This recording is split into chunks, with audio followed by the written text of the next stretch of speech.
Hey guys, फिर से स्वागत है हमारे एक नई वीडियो में। तो जैसे कि आप लोग को पता है कि पवन और खेसारी के बीच हो गया है एक महा टक्कर। पवन सिंह का टाइटल है राजा जी के दिलवा और खेसारी लाल का टाइटल है हो गई झगड़ा।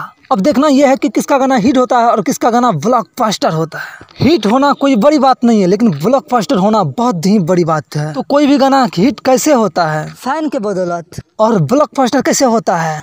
पब्लिक के बदौलत। मैं बताना चाहता हूँ कि खेसारी के फैन से कि देखो बाबू, जितना उड़ना था उड़ लिए, अब नहीं उड़ना है। क्योंकि देखिए पवन सिंह का mood back to back mood बन चुका है पवन सिंह का परफेक्टली यार। क्योंकि मैं जानकारी के लिए बता दूँ खेसारी के फैन, देखो यार तुम लोग लड़ते हो मैं जानता हूँ, लेकिन अच्छी बात है लड़ना अपने फ़ैन के लिए, ठीक है। आप खेसारी के फ़ैन हो कोई दिक्कत नहीं, मैं पवन सिंह का फ़ैन हूँ कोई दिक्कत नहीं, लेकिन यार बात यहाँ सोचने वाली बात है ये है, खेसारी लाल जो है ना, जब पवन सिंह से टकराने का कोशिश किए हैं तो चूर चूर हो गए हैं भाई।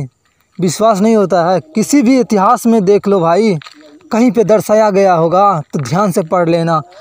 खेसारी लाल उप विजेता, और विजेता कौन बनता है? Pawan Singh. Power star king only Pawan Singh, भोजपुरिया नंबर 1।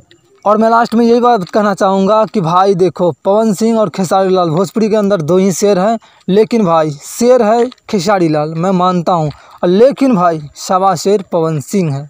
तो पवन सिंह की तरह है और खेसारी लाल की तरह है।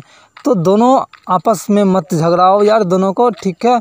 दोनों फैन एक हो जाओ, बॉलीवुड को टक्कर दो, बहुत अच्छा रहेगा, बहुत बेहतर रहेगा। मेरे बातों से जो भी सहमत हो उस वीडियो को लाइक करके चैनल को सब्सक्राइब कीजिए और मिलते हैं, धन्यवाद।